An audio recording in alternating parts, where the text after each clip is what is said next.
I truly wish that this trial was televised in some form or fashion.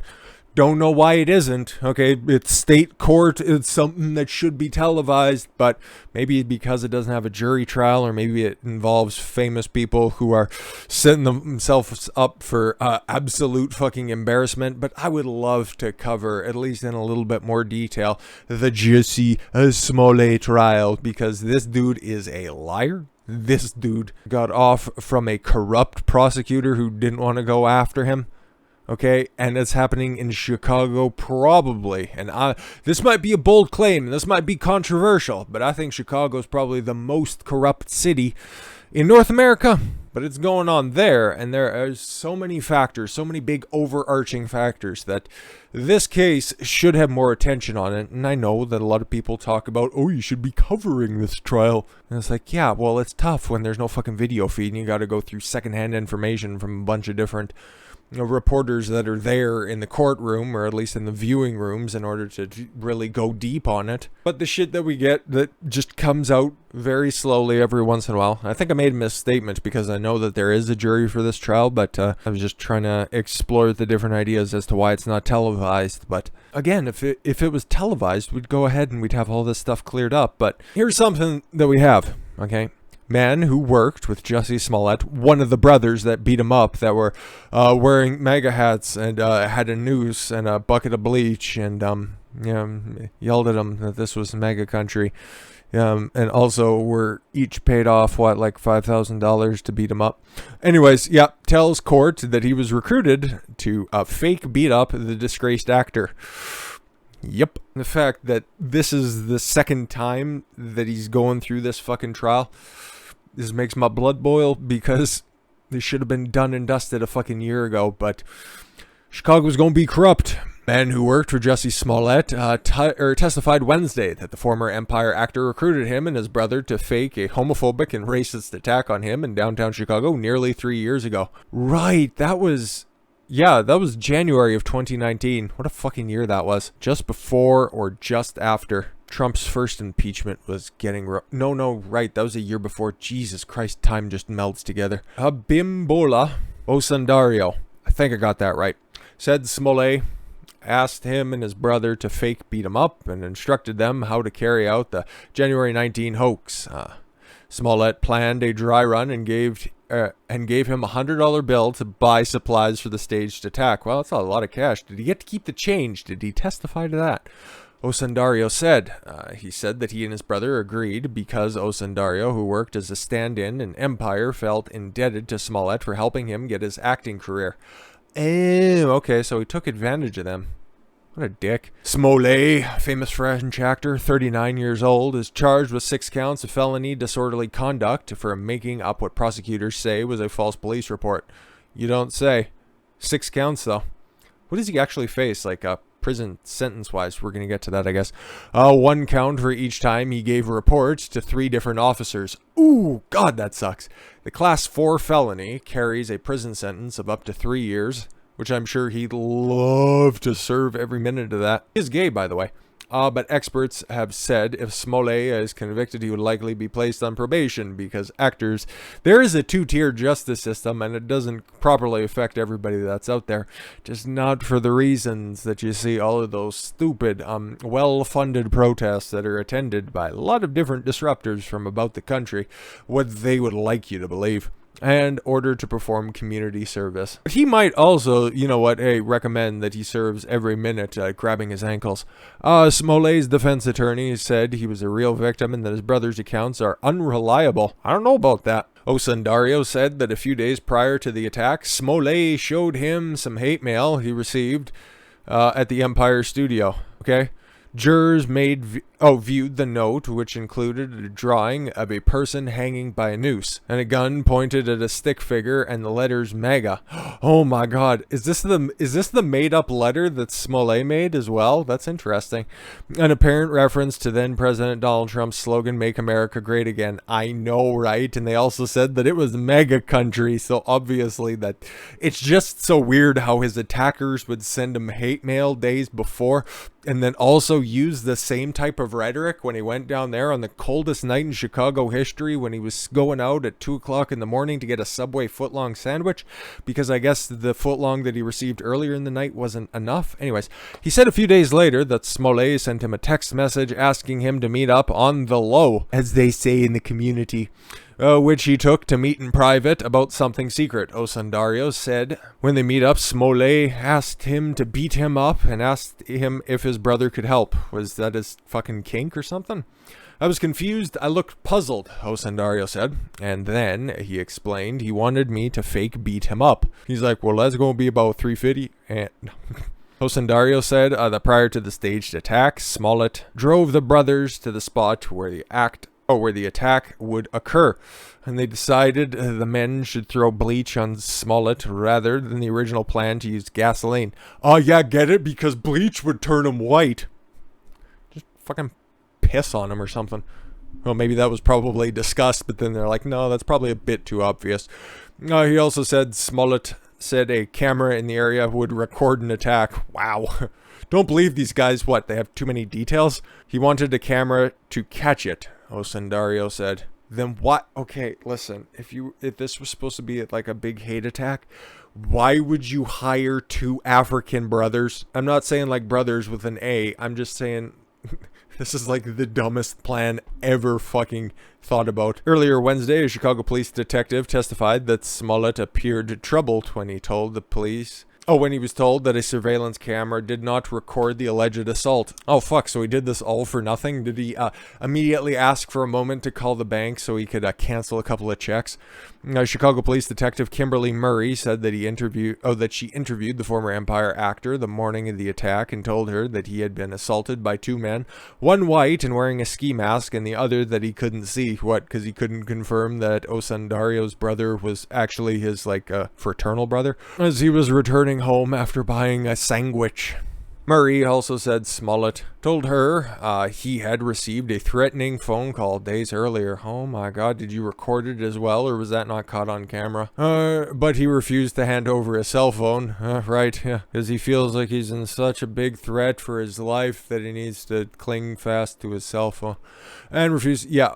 Which detectives said could help the police piece together a timeline of what happened. Yeah, if you received a threatening phone call and then you were attacked a couple of days later, like, wouldn't you want to get to all this type of stuff? I mean, come on. Oh yeah, that he wouldn't consent to giving medical records or a DNA swab. Yeah, he probably didn't want a positive test coming back. He's already had a scare with that a time or two. She said Smollett was upset, and when she told him surveillance camera in the area didn't capture the alleged attack because it was pointed away from the scene. Murray said she explained to the actor that the cover on the pond camera makes it impossible to know which way it was pointing. Oh, the pod camera. I said pond. My mistake. Added an extra N. A Chicago police officer testified Tuesday that investigators tracked down 2 possible suspects in the assault, the brothers who also worked on Empire set in Chicago. What? I said they were white. However, did you come to the conclusion that those 2 people might have been hurting me? Using surveillance video when taxi and rideshare records. When taken into custody, they detailed from police how Smollett orchestrated the fake attack, including buying supplies and doing a dry run with them. So, okay, at least one group in this situation has had a consistent narrative going forward, but whatever. A detective who interviewed Smollett 2 weeks after the alleged assault and after the brothers, who are black, how dare you assume their race, had been taken into custody, said Smollett started to change his story. What? No, I thought he was totally consistent throughout all of this. Smollett told Graves his attacker had pale skin. Whatever could you mean? Could you be more specific? Can we see your phone? Fuck, I thought we'd get you this time.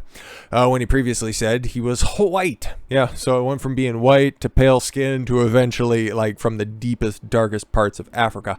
When Graves confronted Smollett about the discrepancy, Smollett said the attacker acted as he was white. He acted like he was white by what he said. What do you mean by that? Graves also told Smollett that Abimbola Osundario and his brother Olabingo, that's his name, I'm not being racist, were in custody for the hate crime. He said it can't be them. They're black as sin. What a racist. Graves recounted, saying that he took that mean the brother's skin is very dark. Yeah, exactly, because I don't know what his personal manifestation of sin is. We just know that he lives his life in it. Graves testified that during the February 14th interview, Smollett said he would sign a complaint against the brothers. Why would he do that? His attackers were pale. Though his attorney stopped him from doing so, about 90 minutes later, Smollett sent one of the brothers a text message. Graves said, "Can we look at your phone now?" "No." "Fuck."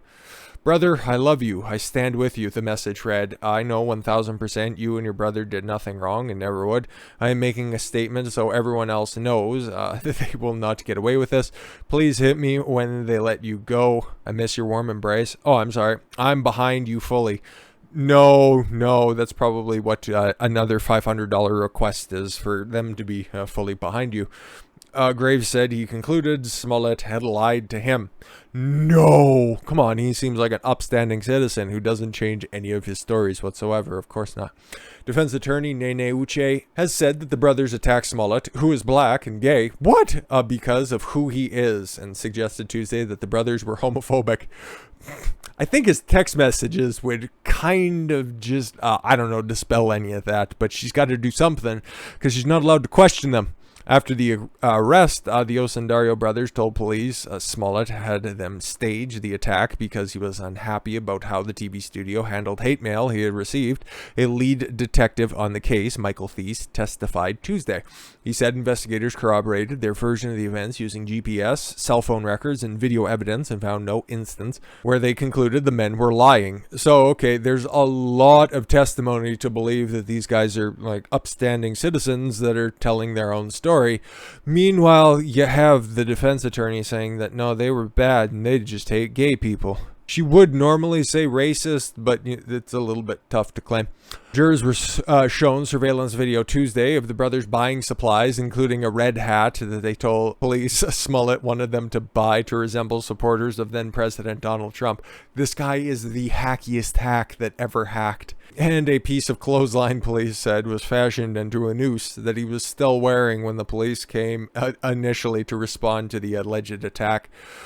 Jurors also saw a still image from the video that Thies said showed Smollett returning home the night of the alleged attack with the clothesline draped around his shoulders. Yeah, wouldn't you think normally? But again, it's like this was all made up anyways.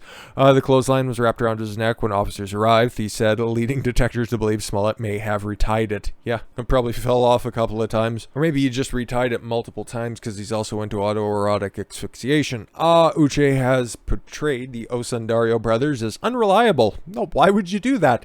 Because they're pretty damning witnesses and you literally don't have anything else to go on.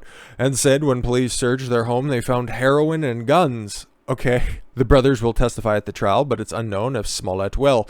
What? Okay, listen, I was against Rittenhouse taking the stand when he was on trial.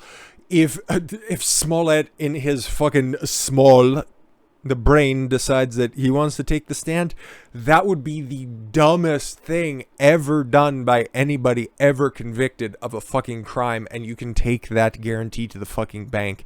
There's nothing to be gained by that, okay? You cry to the jury that's there, you're an actor. You're a bad actor.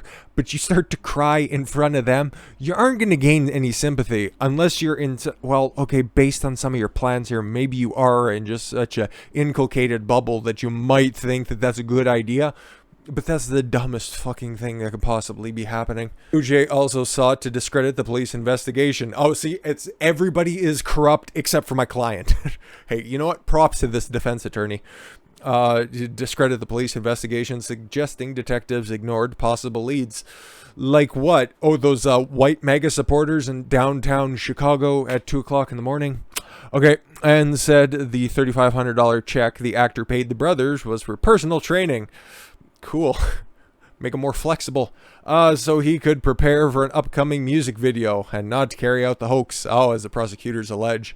And the brother and the police investigation. Anyways, and said that the memo on the check said it was for nutrition and training. Oh, gross. I've already made enough jokes of the similar ilk, but you can go ahead and take nutrition and training for whatever you will. But yeah, man, the fact that this guy got off, not in that way, but Smollett got off to begin with because the prosecutor wouldn't press charges against him at the time, and then had a second go around at this had to fucking happen. That's a corruption of the legal system that needs to be addressed, and that's why I think that this is probably, there's a bunch of big cases going on right now, and I've made my thoughts known when it comes to the jizz lane, and I will mispronounce that as much as I want, you fucking Burger King mascot, as much as I want, because it's a pedophile, and what the fuck is actually going to come out on this one? But this one right here, you have an investigation, you have the people that are actually affected, and they've been consistent with their testimony throughout the entire time. You have video evidence, you have the tracking, you have the tracing, you have everything that's literally here. Throw the book at this motherfucker. But it's not going to happen. Of course it's not going to happen. Like I said, he's going to get fucking leave raking duty and fucking in the park, or cleaning up discarded masks. Should go to jail for 3 years. Well, likely he won't, but this is about as best as we can do when it comes to following along with the trial, because yeah, like I said, there's nothing televised when it comes to this one, so I'll be checking in with this one whenever there's a big development, and I thought that this was big enough to bring to everybody, and just a fun way to just kind of wrap up the coverage for the day. But with that said, I thank you all very much for the gift of your time. I've been Don Consuelo. I want you to follow your gut and get after it. Take care, everyone.